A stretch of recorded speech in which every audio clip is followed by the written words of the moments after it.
All right, so we're starting to get to the end of the term here. I'm going to be talking about the term project a little bit later in this, lecture.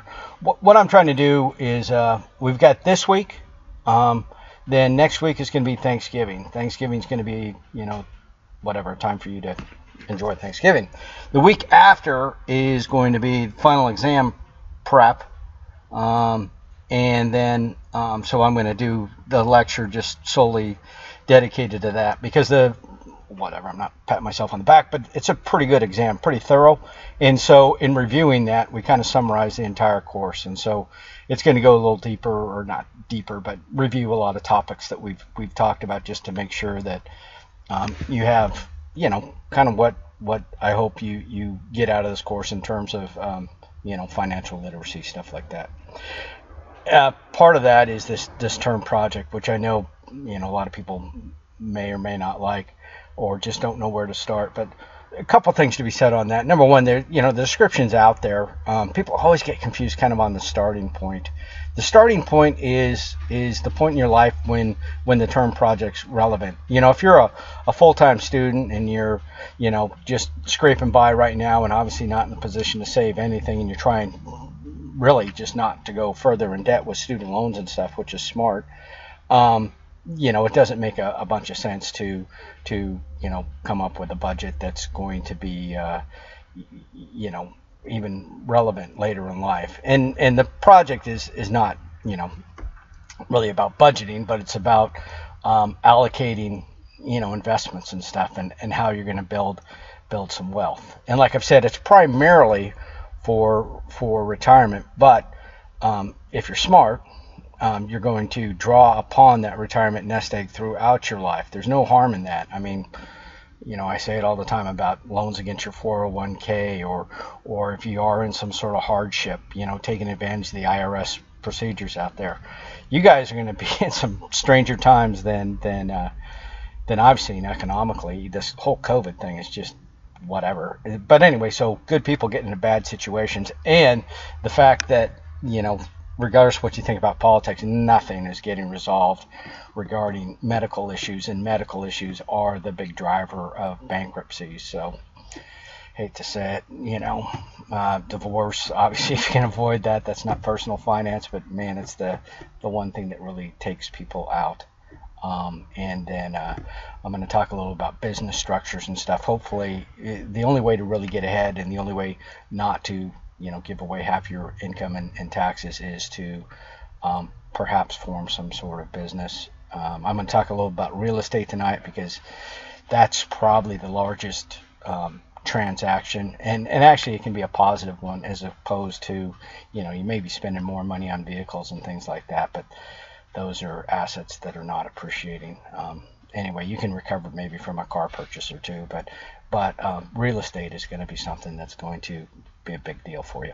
Anyway, back to the term project. So you're going to come up with that starting point. You're going to have, I'll grant you all the flexibility you need to make the project relevant, right? 4 to 5 pages of written material is the one requirement. How it's tailored and how it suits your lifestyle. Sometimes there's international students, sometimes there's students who are already established in life, and so I want this project not to be so rigid that it's not relevant to some folks. But this plan, as you go through it, and again, you've got the documentation there either in the syllabus or in the assignment section. Anyway, it lays out, just sort of a checklist where you go through and you explain, and and really not for my benefit, for your benefit for the future, to see how you're going to get ahead. Because the one thing most of you have in common is time. Most of you are pretty young, and compound interest is definitely your friend, as long as you're earning interest, not paying it. And so you don't need vast sums of money to get way ahead in life if you start early and you do it properly. So lastly, on the term project, one thing I'll say is that some people too are just completely apprehensive, not sure they're on the right thing. They don't want to turn it in because they They don't know. Anyway, what I've done past, and I'll make the same offer, is if you want to send me a rough draft or an outline or something like that to kind of get you pointed in the right direction, or obviously you're going to come up with a plan and just say, will this work? Or even send me a completed draft. And, in some cases, like, yeah, this is, A material, or maybe this is, only going to get you a B. You need to address a couple other items. So anyway, take advantage of that. Obviously, if you email it to me early, then, I can make some inputs on it. And the other thing about this is, whatever, I sound making this course bigger than it is, but you could actually use this in life. If you get things figured out financially, it will behoove you later in life. So anyway, okay, enough of that. What I want to talk about now is that was actually the last slide, but I wanted to start on it fresh because I know I'll lose some of you later in the course or in the lecture. Let's see. Get back here to the front. So I'm going to talk just quickly a little bit about business structures, just because I think it really does impact personal finance, and it impacts estate planning, like we talked about. Because if you use the wrong business form, you're setting yourself up for problems. If you use the wrong business form, you're setting yourself up to get sued. You don't want that. So anyway, we'll look at common business structures and decide, what will sort of work for you. I'm going to tell you, it's fairly easy in terms of business structures, that some form of corporation, probably an LLC, is what you're looking for. What happens though, what's easy is this sole proprietorship. So there's a number of ways. I mean, I realize some of you say, well, I'm going to go work for whatever corporation, or I'm going to go do working for somebody else. But for a lot of you may end up at some point in your life where you are able to have a small business or want to create a small business simply for tax purposes and other things. Let's say, you're smart about real estate and you buy a starter home, and, you did well, it's in a decent neighborhood, but you need something bigger. Well, rather than sell that home outright, you might keep it as a rental. Well, you do that a few times, through the course of your life, and now you've got, sort of a rental business. In the depreciation and things like that, may make more sense for you to be in do it as a business rather than just an individual. Let's say you're a contractor or a painter or something, and you decide, hey, I've got this business, I'm going to be a sole proprietorship. That's easy, but is it good? No. The vast majority of businesses out there, the small ones, are sole proprietorships, and that's a dangerous situation. Sole proprietorship, one owner, there's no whatever. When you die, it dies, which makes it very difficult for estate planning. You're taxed as an individual, so probably going to get clobbered a little bit. And then the big problem here is the unlimited liability. Let's say you're in one of the trades and you got a ladder up on top of your truck and it comes down and causes I'm not laughing, causes a horrific wreck. That's a serious problem. They can take your house, they can take your savings, they can take it all. And that's not good. You could have protected yourself by being a corporation, and then that way the only thing they could take would be that ladder, obviously, maybe the truck, maybe something against your business, but it's going to be a different situation. And lawyers are smart. When they see something's organized as a corporation, when somebody comes up, maybe with a valid lawsuit, maybe with a frivolous lawsuit, the lawyer that they're trying to hire may see that you're organized and protected, and may result in a reduced settlement or a reduced inclination to generate some frivolous lawsuit. Not everything's frivolous, but there are a number of them. Anyway, but it's easy to set up, and that's why people get into it. Partnerships. Not a big fan of partnerships. I've been in a limited partnership. It was a dangerous situation. I didn't lose any money because I stayed limited, but it's worse than marriage. I mean, you don't have any emotional connection here, and you've got partners that where I've seen it, where they tend to get married, and personalities change a bit, and your liability is you're not only liable for yourself, but you're liable for your knucklehead partner, which is not where I want to be. Corporation, what they're talking about here, this is a big C-class corporation. This is a, where they've got shareholders. You don't need to go that big. That's expensive. That has filing requirements. That's just more. Maybe you'll get to that position in life, but that's certainly not where you start. I always had LLCs, and primarily, lawyers definitely want you to do that because limited liability. And now I'm actually doing an S corp, so it's more complex than we can go into here, but it results in my taxes being pretty low, and everything I own.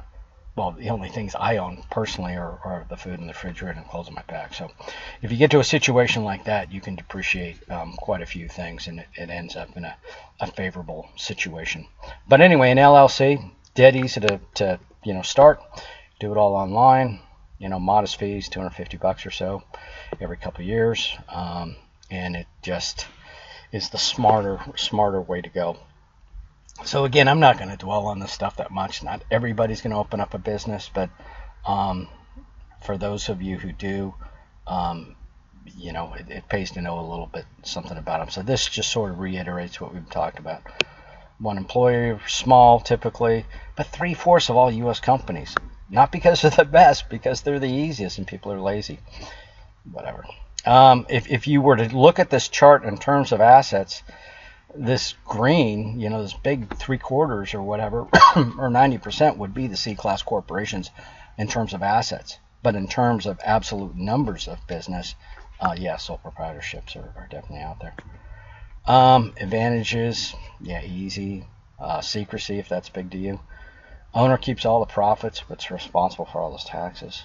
Government regulations, minimal. Tax rates, and can be dissolved easily. Yep. Disadvantages, unlimited liability. So that's typically should be a showstopper for most of you. External funding, banks are not eager to, fund what appears to them somebody who's kind of a novice. If you had a more of a business acumen, you probably wouldn't have a sole proprietorship. Plus their ability to go after you, it's all tied to you. It's like a personal type loan. Lack of qualified employees, higher taxation rate. So partnerships, you see these sometimes especially in legal situations. I was in a limited partnership with a real estate thing just because it seemed kind of sketchy, and oh boy, it ended up being very sketchy. I got out in time, but if I would not have maintained my limited status, limited meaning there's specific legal definitions to that, meaning I couldn't be involved in day-to-day operations or management or any of that, and that's the only thing that saved me. The other guys got sued for way more than they had invested. But anyway, if you ever see that you're in a limited partnership, find out what the parameters are and do not violate that. You do not want to become go to court and them judge you a full partner or a managing partner and you get squashed. Keys to successful partnerships. Yeah, I'm not going to dwell on it too much. That would be more in the weeds for other things. Life balance, again, you've got a partner and it feels like you're pulling more of the load. It's just fraught with problems in my mind. General partnership, each partner has unlimited liability. I do not like that. And here's the limited liability. Do not share management, but share the profits. But again, it's painful. It's like being in the car with somebody who's not driving so well, and you want to take the wheel, you want to do something, but you can't. It takes a lawyer typically to draw it up, list of assets, all that rest of that. And then they talk about it being easy to set up, which I've never found to be very easy. It's any partnership I've ever been involved in has involved lawyers and documents and yep. Swift to fit, if you agree. Yeah, a few regulations.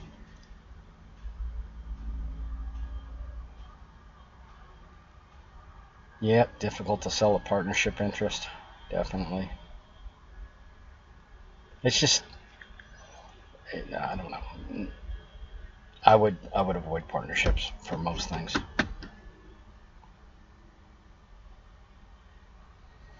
And their individuals are responsible for the taxes in this case. Corporation. So a corporation, this angers a lot of people, but a corporation is treated as a person in the court, and it lives on. If you have an LLC and you die, the corporation does not just go away. It can be, transferred to another person, and it's a little bit more formal, but it's can enter into contracts in its name, and the liability of those contracts is limited to the corporation as well. Majority of all U.S. sales and income. So that's what I was talking about in that first chart, where in terms of business numbers, sole proprietorships are the most common, but in terms of dollars and assets, corporations are huge. Oops. Stocks and dividends. So now we're talking the C class, well beyond this course. So we know a little about stocks, we know a little about dividends. Creating a corporation, dead easy, especially in Alaska. You'll find, though, that often those corporations are set up in the state of Delaware. Delaware is known as a very business-friendly place, and that is why certain politicians come from there, and certain credit card companies are from there. If you're a corporation and you get sued, the Delaware courts are going to be very friendly to you. So I've never gone as far as that. I consider my business as fairly straightforward, but you will see a lot of companies incorporated in Delaware because it's very, very business friendly and very unfriendly to the consumer. So in terms of forming one in Alaska, though, dead easy. You go online, go to the Department of Commerce. On one section you pull a business license, and the other section you form your LLC. You pull an EIN, employer identification number, from the IRS, and for under $500 you're up and running, and you're good generally for 2 years with that money. Domestic corporations, foreign corporations, beyond the scope of this.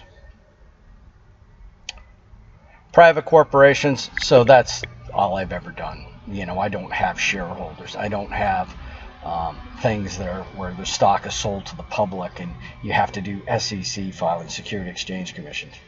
That's why if you see somebody in a corporate position and they're making a statement, it's usually not worth really even listening to for the most part, because they have to be so guarded. They literally, if they make a misstatement, they can end up sued, they can go to jail, the rest of it. So it's just a different level, and sometimes you'll see companies take some arrows, like Apple, when they're about to do their reports. Samsung or whoever will say all sorts of things about that company, and they can't respond because they're within the SEC filing window, and it's just a lot of gamesmanship goes on. Initial public offerings. This is when you go from a private corporation to a public one. We talked about that. In terms of personal investing, it can be a good opportunity if you're able to get in there on the initial part. If you're just getting it sort of day of, after the price has already happened, it's not a fair offering. They can definitely show preference to their favored buyers. So as a small investor, you probably get screwed. Public corporations and nonprofit corporations. I actually formed a nonprofit corporation. I was doing a thing with, actually a farming corporation where I was getting donations from the food banks and all that to raise animals to give back to charity, and it just smoked the IRS. They don't like new and different things, and although it was a viable 501(c) model, They had some real issues with it. And part of the problem was that I actually owned the land, so they have a real problem if it looks like you're deriving a benefit. Don't be fooled, though. So many of the nonprofits are sketchy in the way they operate, but I guess they just don't want any more or any new ones. Pardon me. I'm not going to spend too much time on that. Board of directors, preferred stock. We've already just talked a little about that. It just has to do with dividends. Common stock. Yep. Perpetual life, limited liability. So that applies to all corporations, whether they be LLCs or big corporations. Double taxation can happen. As an S corp, that's what I avoid. As a it has to do with corporate profits are taxed, and they're paid to you. If you're the shareholder or the director, then those profits might be taxed again as personal income. That's what they're talking about, double taxation. Expensive to form. A full corporation, a C class, yes. Other ones, no. Information of the government, you're registered. You are accountable. Very serious. Joint ventures. Not going to go into that. And S corp.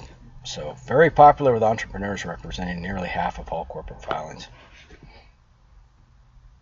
LLCs.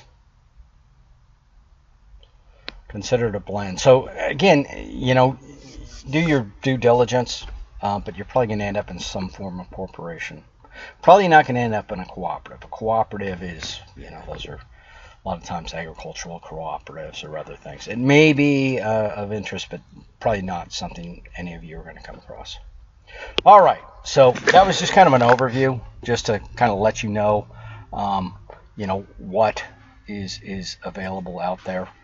And believe me, the tax load for once you start generating some wealth and want to control your liability or have a small business on the side, that information, although we went over it fairly quickly and not very deep, would be extremely valuable.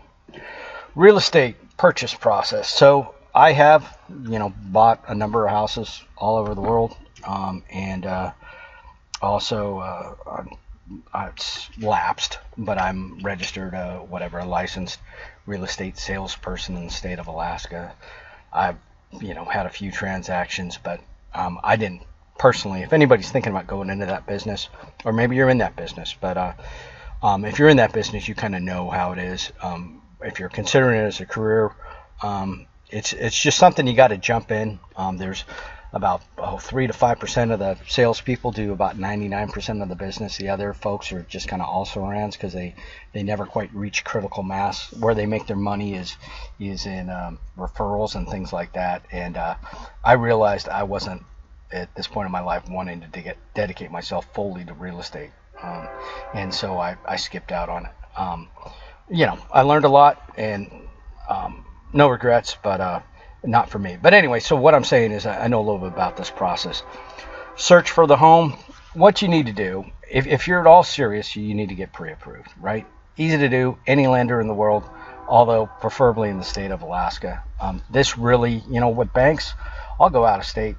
I'm very competitive. Whoever offers the best rate is the best. But for home mortgage stuff, it really does pay to have somebody local, because real estate transactions are hard to get done. And if you've got somebody local in the same time zone, it makes it much easier. What happens with almost any real estate transaction is the mortgage company, Home State or Residential or whoever, they just sort of process the loan, and then they sell it off, and probably sell it off to Wells Fargo. That's where most of the mortgages end up. There's a few other Freedom Mortgage I've had, not so good. But anyway, what happens is you close the loan, you get everything done, and then about a month later, you get a letter in the mail saying, hey, your loan's been sold to one of the bigger out-of-state folks, which is fine. I mean, you can't avoid it. You don't have any choice in the matter. But anyway, so you pick one of these mortgage finance people, and you get in and you get pre-approved. Because if you go to a salesperson and you say, I want to go look at houses, and they say, are you pre-approved? And you say no, and they still take you out, they're probably not a very good salesperson. Good salespeople don't have that kind of time to waste, and they are kind of wasting their time if you don't know what you can afford. I've had friends who have tons of money, and they still got to go through the same pre-approval process because it's literally nobody cares what you say you have. It needs to be documented. It needs to be in a letter. And you're just, if you go to buy a home without a pre-approval, you're if I was selling a home and you came to me with an offer and you didn't have a pre-approval, I probably wouldn't take the offer, or I would demand a higher price or whatever. Somebody who comes to me with a pre-approval letter, now they're kind of ready to negotiate because it's more serious because they actually have the money verified. So anyway, get the pre-approval if you're serious. They're going to cost you probably $50 or so for the credit check, but you're going to have to pay for that credit check anyway when you go to purchase the home. So that'll work. And then location, real estate. That's the key thing. A lot of people like unique properties and different neighborhoods, but you got to buy something with kind of the idea that you're going to be selling something. And so you have to look at how's this neighborhood going to look in whatever number of years. You may or may not have kids, but a lot of people do. And what are the schools like? And just a lot of things. And in Alaska, again, it's kind of a minefield. If not just because I was a real estate guy, but just because it costs you nothing, I would definitely use a agent to help you in the purchase process, because the seller pays the commission, not the buyer, so it doesn't cost you. And why I'm saying that, pardon me, in terms of location, is that things like avalanche zones, things like this place is shady, 9 months out of the year, those people will know those things. Also, they can keep you out of some issues with homeowners associations and well and septic, if that's a thing, or just the reputation in the neighborhood. It's even though you know what you're doing and maybe you lived here your whole life, it doesn't hurt to get a second opinion. And licensee, Alaska, as far as real estate, man, there's some folks that have done some shady things, and that's why when I say real estate agent, that's not even really a term in Alaska. You have to call yourself a licensee, because agencies mean specific things in a legal sense, and certain people have abused that, and they went to jail, and something was written in the real estate regulations that changed that process. Online services, there's just not enough volume up here. They're grasping. The numbers are not nearly that accurate. It's really difficult, and those are where you'll find these great deals, and then you'll find out that it's a home that maybe is in an avalanche zone that can't even be financed, or has extensive earthquake damage, which is something that's a little bit more relevant after a couple years ago. Disclosure. This is another thing. When you're working with an agent, if you go to court, the agent's more or less going to lose. 99% of the cases. The courts are very lenient to, the buyer wasn't very smart, but the agent should have kept him out of trouble. Anyway, disclosure is something. If the seller knows there's a defect with the home and doesn't tell you about it, there's a liability issue on their part. And if it's a for sale by owner, it may just kind of be glossed over. But if somebody's license or two people's licenses are on the line, the selling licensee and the buying, the one that's representing you, much less likely to bring up those issues. Appraisal. I wish I could say appraisals were super worthwhile, but they're really not. What they do is they tend to match the loan amount, and they have access to the loan amount, so they don't really reach their appraisal values independently. But that's the nature of it. What they're going to do an appraisal, they're going to look obviously at the home, and then they're going to have to find comparable sales. And maybe there's not a lot of volume. Maybe this home is kind of unique. If you go into a regular subdivision, you get an appraisal, it's probably going to be pretty accurate, because there's probably enough volume. But if you're, in situations where you're buying raw land, or you're buying a house with, a small house and a big chunk of land, the appraisals, those appraisers are going to have their work cut out for them, trying to come up with comps, and they're probably not going to be able to get there. But what I'm saying is, if you're buying a house for 350 grand and the appraisal comes in at 350, there is some validation there, but it's not saying that house is, you may or may not be able to sell it again for 350. It's tough. Inspections.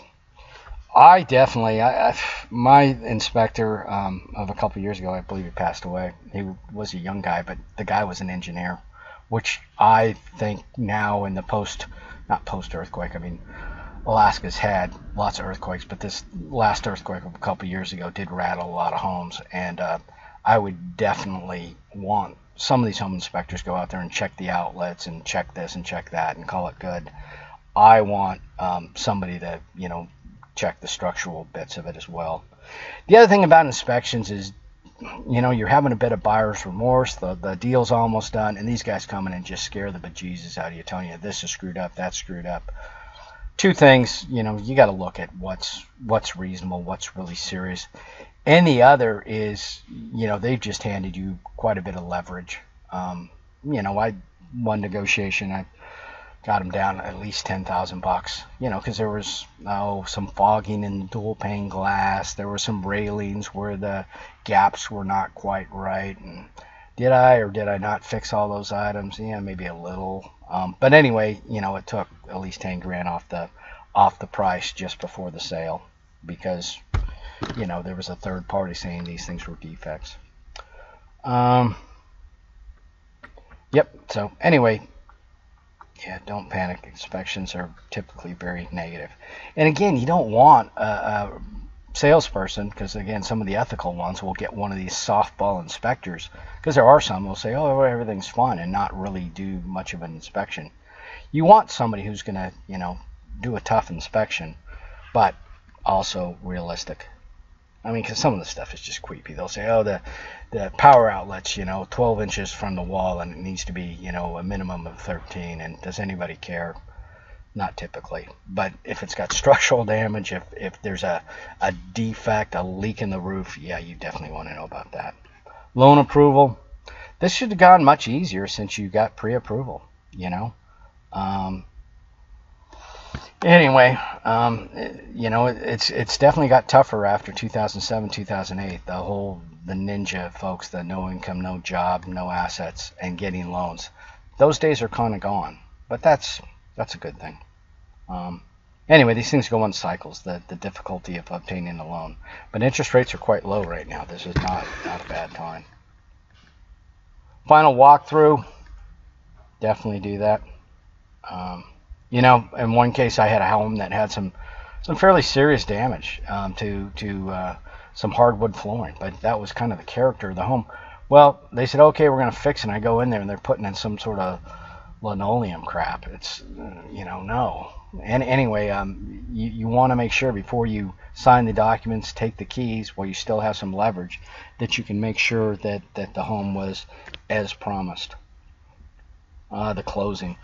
So the closing, ideally, you need to get all this paperwork days ahead of time. You're going to get overwhelmed. They're going to drop literally a ream of paper, 500 sheets of paper in front of you. And a lot of it has to do with, again, federal HUD type things, housing and urban development type forms that, again, will kind of scare you if you haven't looked at them and go, okay, that's not that bad. Or you haven't done the math. When you talk about compound interest and let's say your home, you're buying it for 3%, which is a great rate, but you look at how much 3% adds up to over 30 years. Now you're going, wait a minute, I'm paying $700 grand for this $300,000 home. Well, fact is, $700 grand 30 years from now is only worth $300 grand. Don't be too shocked. There's a lot of things that anyway, get them ahead of time. Look at all those forms. Make sure you're kind of comfortable with them, or press your agent to explain them to you. And anyway, but the foul is to walk in there day of and they just start shoving paper in front of you and expect you to sign, and you're all giddy about getting your new house, and you do something foolish. And then the term project, which we talked about, so kind of coming full circle here again. So I think you've got an idea about the term project. Go ahead and knock that out. maybe, if you're not busy over Thanksgiving, that might be the good week to do it, because there's not going to be a lecture that week. And make sure it's something useful to yourself. And I'll try and be as flexible as I can, as long as you don't try and, hand in a 2-page paper or something like that. But if it meets the length requirements and it looks like something that is relevant to your situation, I'm not going to judge too much. And then also there's lots of resources. Any one of these mutual fund brokerage companies has got all kinds of learning type things, and most of them are pretty good because they want your business. They want to establish themselves as the go-to thing for people like yourselves. And again, it's about marketing. If they can capture people when they're young and potentially going to be high wealth individuals 50 years from now, that's what they want to do. So those companies invest a lot of time in taking screenshots and captures out of those things is appropriate, because a lot of times you can punch in your own numbers, and again, I don't want your deep personal info on this thing. Just try and come up with somebody in a similar situation to yourself. Bob is a guy who happens to have the same maybe outlook in life, and then just go with numbers and come up with an idea. So I think it can be fairly valuable to you if you approach it properly. And good luck.